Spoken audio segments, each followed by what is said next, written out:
Batman animated series, man. We are coming close. We're coming close. This week is called Read My Lips. I couldn't remember if we got the Scarface ventriloquist introduction or not, and we do. We do. He is a odd villain, and I always wondered if someone would ever try to find a way to adapt it. Anyway, it's interesting because it works very well in the animated series. It's kind of a late villain ad in the comic books. It's not his debut is not very long before this. So anyway, so we'll get to this episode real quick.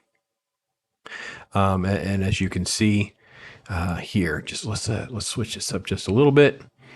This was an interesting one because it was just Alan Burnett wrote the story and then sent it into Michael Reeves, and they really loved playing with the music, playing with like that film noir look and feel for like the gangster, like the, Scarface is obviously based on Al Capone, Scarface. But I just love the fact that they do that, right? I just love the fact that that is part of having these conversations about how could we make it different? How could we make it interesting? How could we do something that, it's not like a replica of something else that we had done, that kind of thing. So anyway, but Joe Lansdale also gets a lot of credit for this as well, because he actually wrote like the actual script, not just the that he wrote like the teleplay, right? So it starts off with a boxing match, which really is not relevant other than the fact that there's the take and they're leaving the building with the cash. And then there's a robbery.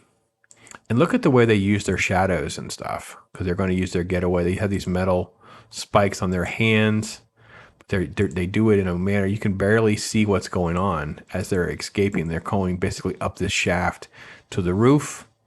And this is Rhino. We're going to see a lot of Rhino in this episode. So that was actually kind of cool. I was curious about Rhino because I didn't really know. I don't know who Earl Boen is, but I know he's the doctor in the Terminator movies. I'm like, oh, wait a minute. He's that criminal psychologist, the one that's always doing the diagnoses, like everyone's crazy kind of thing. So you guys know what I'm talking about? Because I had to look it up. I didn't know for sure. So let me look real quick and show you guys, because I was like, wait, who is this guy? So yeah, it's that guy. There you go. So he's the one, if you remember really in T2, he really has a great scene with Linda Hamilton about everything and, thinking you're crazy and all that kind of stuff. So yeah, anyway, right now. I know, who knew? Doesn't seem like the right voice exactly would work, but that's who that is. I just love the fact that they create a character that is like massive relative to Batman. Rhino is portrayed as being like literally like 6'6", 6'8", 280 pounds or something. Just this massive person. So. Oh, and this shot. Oh, the shot was so beautiful. Watch. They do these newspaper spins. This just feels like 1966 Batman. This feels like comic book reading. This feels just like everything we want.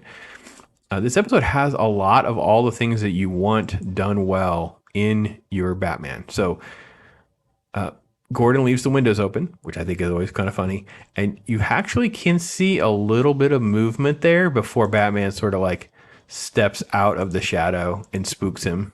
And he makes a comment about an old man on his blood pressure pills or whatever. And I'm like, see, I don't know. Do you guys agree with me that is the one? If I had to start from scratch with Batman, actually, this is what I would do with the Robert Pattinson one. I would have all this commentary, just like they had in the first movie, The Batman, and I would fix all this stuff, all these shortcomings that film had. All I have to do is now fix it by saying, I've learned from my mistakes. I can't walk among them. And he has this ninja walk out of the shadow approach now. He doesn't go around where they are. They're not to be trusted. They're as much an ally to fight crime as they are an enemy who want to bring him in. This is a key element in animated series. It's like he is total ninja in these type of moments. It's brilliant. So So he does his thing. He's doing sort of like this investigation, figures out the tattoo. The tattoo takes him to Rhino, and see how he's drawn. Like he's drawn as being just massive human. I don't even know who you would get. You know, this was why Michael Clark Duncan played Kingpin in the Daredevil thing, because I guess Batman's supposed to be like 6'3", so he is way taller than that. So this guy's actually drawn. He's almost drawn to be like 7'5". It's almost like this would almost be like Andre the Giant size. It's so ridiculously big. So I don't know if that would be the right play or not, but yeah, that's who I was thinking of when I was thinking about the massiveness of this character. Anyway, Batman and him scuffle briefly before Batman hightails it out because he's got the information that he needs, and they follow him to the Ventriloquist.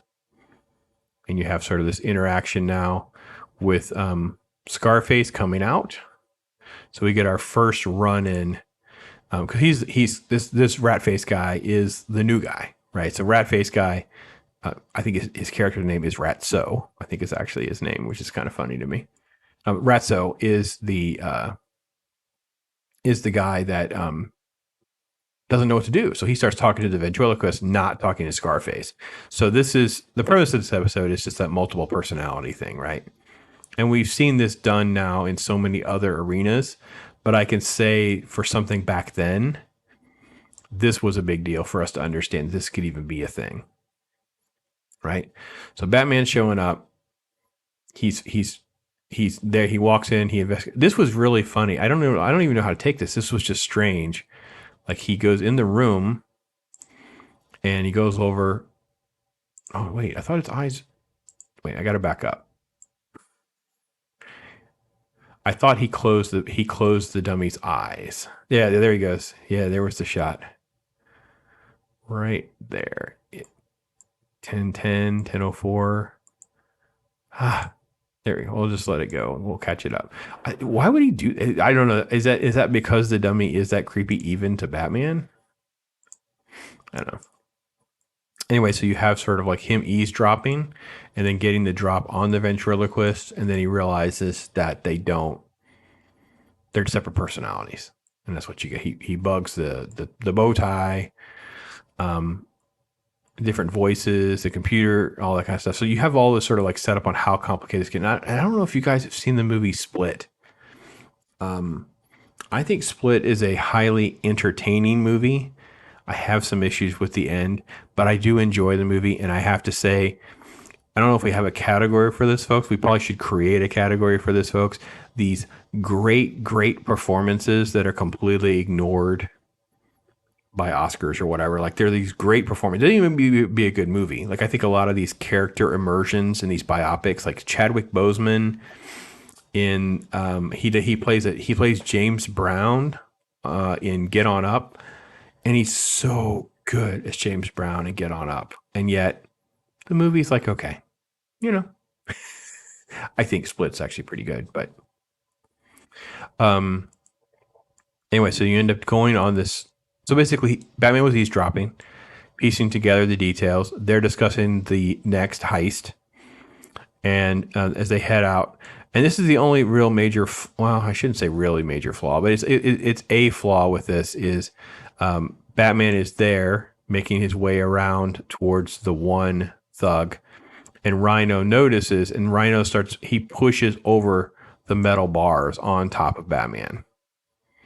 So, and I guess I was reading the comment, and I think he said something like, originally this was only supposed to be a few bars to knock Batman out, because obviously if he fell under this whole mountain of the bars, it actually probably would kill him. I mean, that's crazy that those metal bars would fall on you like that. So then Batman he's tied up. And then you get into this whole back and forth strategy with Batman, which again, so what works for me here is Batman's clever.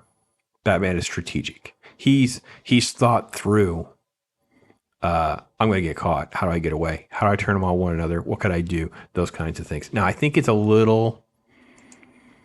doesn't always work for me with the whole Batman throws his voice to make it seem like the ventriloquist is the one that's turning on him. And in doing so, because it works perfectly to make that happen. See, it's Batman throwing his voice, and there was a reference earlier that he's learned some of this stuff from Zatanna from that episode, which is fine. I love the callbacks. Anyway, so when this happens, it creates absolute chaos, and then it gives Batman enough time to get free, and in doing so, Batman throws a batarang, and it lops off Scarface's fake hand. You know, they're going to try to attack him or whatever. So that shot is great. Let me move myself out of the way. That shot is great. It's just a stomp. It brings me happiness and joy with moments like this. It really, really does. I don't know what to tell you. And maybe you just don't get as much out of it as I do. I do. But anyway, so Batman's victorious. He creates chaos, bringing down the thugs. One of the Tommy gun falls on the ground. So when Scarface is on the other side and the guy opens fire, the gunfire basically just completely pummels. Well, this is Rhino. So Rhino's charging Batman. And of course, he takes him down. And then the other guy picks the Tommy gun up and then just blasts Scarface, which is probably one of the most graphic elements of the show, because they were required to keep all this stuff clean for kids. But he's just like, and look at the poor ventriloquist, just devastated, emotionally traumatized. And then we go to Arkham. Everybody thinks he's behaving, but he's really not behaving at all. He's wood carving, as you can see. He's got a mallet there and a scalpel, and he grabs the scalpel. We flip it over, and he draws a scar on Scarface's face. That's good. It's good stuff right there. Is what that is. So we are almost at the end of the season 1.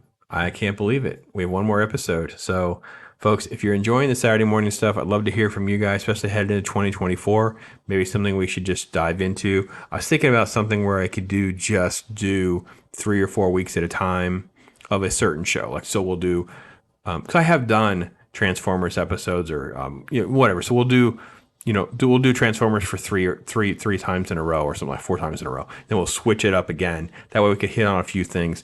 And I'm not trying to say I don't want to get back to Batman Animated Series. I have no problem getting back to it, but I don't want to get burned out either. I want to kind of keep it exciting, happy, joy. I love it. Thanks for watching, everybody. Appreciate you so much. Take care. Talk to you soon.